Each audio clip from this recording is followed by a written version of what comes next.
Aujourd'hui les gars, je voulais vous donner trois clés pour obtenir un meilleur dos. Depuis ces dernières années où j'ai pu coacher et moi-même pratiquer le bodybuilding et la musculation, j'ai pu voir pas mal de récurrences, mine de rien. Les pectoraux et le dos étant les deux muscles les plus difficiles pour la majorité des gens à recruter, mais également à développer. De toute façon, tout ça c'est lié. Et que ça soit des erreurs dans leur exécution, dans leur choix d'exercice, dans la structuration de leurs séances, dans leur choix du volume d'entraînement. C'est vrai qu'il y a quand même beaucoup d'erreurs qui sont réalisées sur le terrain, non pas forcément en amont, quand on chapeaute un petit peu tout ça en créant le programme.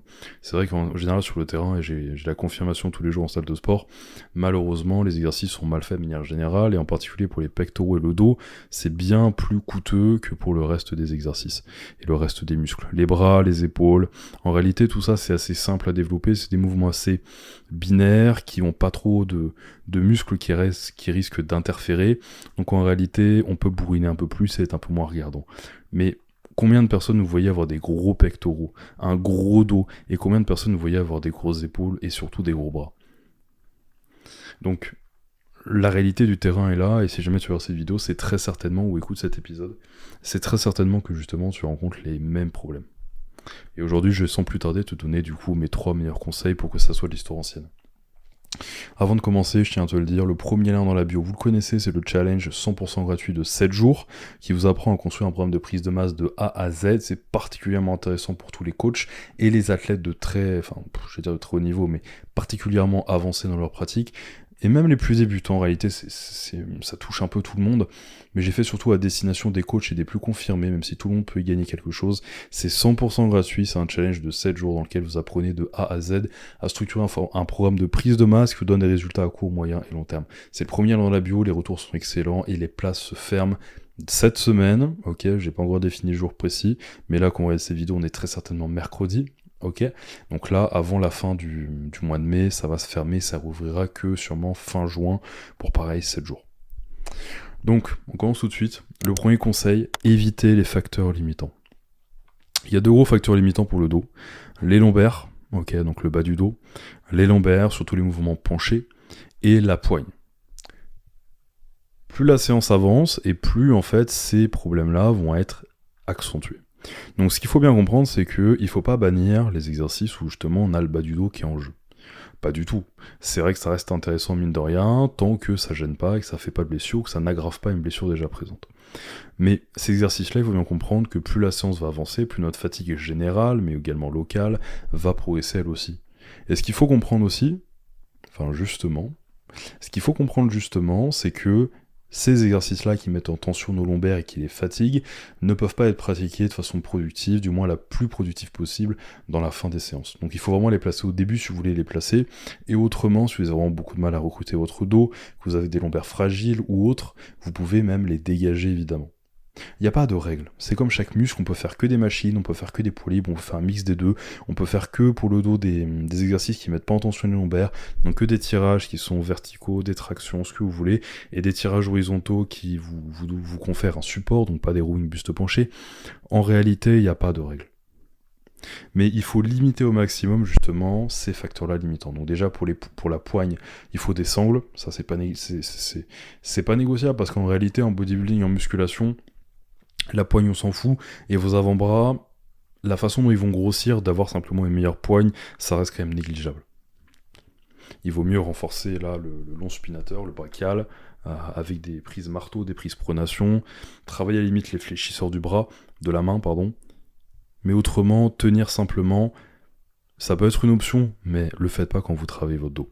Faites-le justement peut-être à part, avec des farmer walks si vraiment vous y voyez un bénéfice, mais fatiguer sa poigne en travaillant le dos. En fait, c'est simple dans la vie, quand on veut progresser sur 2 choses en même temps, on progresse en général à moitié sur les 2. Pour le dos, c'est pareil. Si vous voulez travailler votre poigne pendant vos mouvements de dos, vous allez pas tirer tous les profits d'exercices de dos, et vous allez fatiguer votre poigne, et en réalité, vous n'allez pas réellement avoir ce bon juste milieu-là. Donc, apprenez à toujours mettre votre énergie, votre concentration sur une chose à la fois. Et pour le dos, pareil, choisissez vos exercices en conscience, en tout état de cause, avec justement cette fatigue lombaire, etc., qui peut s'installer. Et ne mettez pas des exos buste penché ou avec une résistance sur les lombaires en fin de séance, mis à part si c'est pour travailler spécifiquement vos lombaires. Là également, n'essayez pas de travailler vos lombaires avec les muscles du dos, faites l'un puis l'autre, c'est beaucoup plus efficace. Et vous faites mieux chacun des deux. Deuxième conseil, la qualité des contractions doit réellement être optimale. Ça, c'est un truc qui est trop souvent négligé. J'aurais tendance aussi à dissocier les exos, comme pour n'importe quel muscle, il y a des exercices à forte tension de contraction, des exercices à forte tension d'étirement, et forcément, une contraction de qualité est importante partout, mais en particulier sur ces exercices à forte tension de contraction. Donc il faut bien dans sa tête comprendre que la qualité de contraction est déjà quelque chose de très important dans n'importe quel exercice, mais en particulier pour le dos.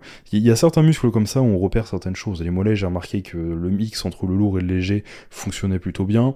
Le dos, c'est les contractions, la qualité des contractions. Savoir bien les marquer et bien comprendre aussi ce qu'on contracte. Parce que travailler les grands dorsales, travailler les trapèzes, c'est pas la même chose au niveau du placement et de la contraction. Donc, parenthèse fermée, dissocier l'exercice, comprendre cet exercice-là, c'est peut-être un tirage plus vertical, cet exercice-là, c'est un tirage plus horizontal, je vais avoir plus de tension en contraction sur mon tirage horizontal, donc je vais surtout m'appliquer sur mes contractions, sur mes tirages horizontaux. Mais en réalité, on va s'appliquer sur les deux, mais sur les tirages horizontaux, je comprends que la phase de contraction est d'autant plus importante, et qu'en réalité, la phase d'étirement, je vais pas aller m'amuser à décrocher mon épaule, aller chercher loin pour étirer, parce qu'en fait, c'est un exercice à forte tension de contraction. Et l'étirement, je le travaille surtout, et je le surcharge surtout sur les tirages verticaux. Ça, c'est super important de le comprendre. Dissociez bien clairement dans votre esprit les exos, leur courbe de résistance, leur relation tension-longueur, pour justement tirer les meilleurs bénéfices, et que lorsque la contraction est importante, et lorsque l'étirement est important, vous le comprenez bien. Ok. Il faut également comprendre aussi, pour des qualités de contraction qui sont bonnes, il faut aussi comprendre du coup qu'est-ce qu'on travaille. Si vous travaillez en neutre, que ce soit vertical ou horizontal, vous travaillez dans votre grand dorsal. Vous n'avez pas forcément besoin de cambrer. Vous avez surtout besoin de coller le bras, d'amener le coude à la hanche et de bien écraser. Vous pouvez même justement vous crunch, que ce soit debout ou horizontal. Par contre, les trapèzes, c'est différent. Souvent, c'est davantage sortir la poitrine, rétracter les omoplates devient davantage important, et garder les épaules basses ne l'est plus autant que pour le grand dorsal, où justement, il ne faut pas aller trop décrocher les épaules, il faut rester bien dans son axe. Donc, comprenez bien aussi le but de chaque exercice pour avoir une contraction de qualité. Troisième conseil, tirer profit de l'unilatéral. Il y a un conseil dans la méthode de Lavier que j'affectionne particulièrement, c'est celui-ci, c'est rattraper un dos. Souvent, la grande technique pour cela, c'est l'unilatéral. Et beaucoup de personnes, souvent, et en réalité, ça peut être utilisé pour pas mal de points faibles, mais en particulier pour le dos. Et surtout pour le grand dorsal, parce que quand on comprend le grand dorsal, on comprend qu'il s'attache autour de notre cage thoracique. Et le problème, c'est qu'en général, quand on est à deux bras sur un mouvement de grand dorsal en prise neutre, ou en supination, même si j'aime pas recommander la supination vis-à-vis des biceps, surtout pour ceux qui ont des biceps courts, ceux qui ont des biceps longs, ils auront surtout le problème, non pas de se blesser, mais de trop recruter les biceps, et ceux qui ont des biceps courts, c'est de mettre en danger leurs biceps. En général, prise supination, j'évite, ou alors ce serait vraiment partir en neutre, et finir en supination, en fin de séance, avec des charges pas trop lourdes, pour accentuer tout ça. Bref, parenthèse fermée. Donc prise neutre, en général, ça fait tout aussi le taf. Et il faut bien comprendre que quand on travaille le grand dorsal, l'unilatéral est notre grand allié. Ça veut pas dire que faire des tirages horizontaux, prise neutre, verticale, ou tirage neutre, horizontaux ou verticaux, est une mauvaise chose, mais il faut comprendre aussi que parfois, justement, avoir la liberté d'avoir un bras permet justement de bien contracter le grand dorsal, de bien l'étirer, d'avoir une courbe de...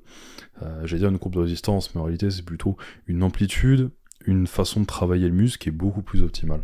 Donc, tirer profit de l'unilatéral, c'est très intéressant pour le grand dorsal, mais de manière plus générale, parce que je veux étendre ça, c'est très intéressant aussi pour des retards musculaires. C'est très intéressant, pour un retard musculaire sur le dos, sur l'un des muscles du dos. Que ce soit grand rond, petit rond, trapèze, grand dorsal, peu importe, il faut vraiment que vous puissiez vous dire, si jamais je me sens limité dans la qualité de mes contractions, je peux faire un côté à la fois. Et ça peut être de la prise neutre comme de la prise pronation, ça peut être du grand dorsal comme un mouvement axé pour les trapèzes. Je vous ai appuyé sur le grand dorsal parce que c'est logique vis-à-vis de son insertion qui est tout autour de la cage thoracique. Ça permet d'amener des meilleures contractions et des meilleurs étirements, surtout des meilleures contractions, mais également pour un retard. Même si vous faites un tirage pronation à un bras, vous allez souvent bénéficier d'une bien meilleure contraction, d'une bien meilleure rétraction scapulaire si vraiment vous peinez à bien sentir le dos, à bien le recruter, à bien le développer. Ça veut dire qu'il faut faire une séance entière d'unilatéral. On peut avoir une dominance en unilatéral, je sais que je le fais pour un de mes clients qui a beaucoup de mal à ressentir son grand dorsal et qui a ses grands dorsaux du coup qui sont vraiment en retard. On fait 2-3 premiers exos en unilatéral, en neutre, que ça soit verticaux ou horizontaux, et ensuite on conclut avec un dernier exercice plus pour les trapèzes en bilatéral, en neutre, en pronation. Mais il faut bien comprendre ça. Il faut bien comprendre que l'unilatéral, c'est vraiment un bon atout. Quand vous, l'un de vos clients, peine à développer le dos, c'est vraiment un bon atout. Donc voilà les gars, c'était les 3 conseils, je récapitule. Évitez les facteurs limitants, le dos et la poigne, les lombaires et la poigne. Deuxièmement, la qualité des contractions doit être optimale, et là il faut bien comprendre du coup et dissocier les types d'exercices, forte tension de contraction, forte tension d'étirement. Et troisième conseil, tirez profit de l'unilatéral. Ok ? N'hésitez pas à commenter le prochain muscle que vous voulez que je traite, peut-être les pectoraux, ok ? Et n'hésitez pas à dire également... Enfin non, dites-moi juste quel prochain muscle vous voulez que je traite. Je vous renvoie évidemment toujours à vos dernières chances pour rejoindre le challenge 100% gratuit de 7 jours, pour construire un programme de prise de masse cohérent et efficace, et qui procure des résultats significatifs à court, moyen et long terme. J'ai réellement adoré faire ce challenge, et il ferme bientôt ses portes, donc n'hésitez pas à tout de suite vous inscrire pour bénéficier justement de ce challenge, de ces modules-là, de cette formation-là de qualité que vous ne retrouverez nulle part ailleurs, tout simplement, des informations aussi poussées et aussi structurées. Parce que trop souvent, les vidéos, les formations qu'on vous propose, et même moi finalement dans mes vidéos YouTube, mais c'est le cas de beaucoup d'autres créateurs, on vous propose des informations. Et le problème c'est que les informations, lorsqu'elles ne sont pas assemblées, ça ne vous permet pas d'avoir une méthode. Et moi je vais vous donner une méthode. Je vais pas vous donner seulement les informations, je vous le donne sur YouTube à travers toutes ces vidéos, mais je vais vous donner également la méthode. Et cette méthode-là, je la formule justement dans ce challenge de 7 jours entièrement gratuit. Donc les gars, premier lien en bio, et n'oubliez jamais, ce qui est enduré temporairement n'est rien face à la récompense qui, elle, est intemporelle.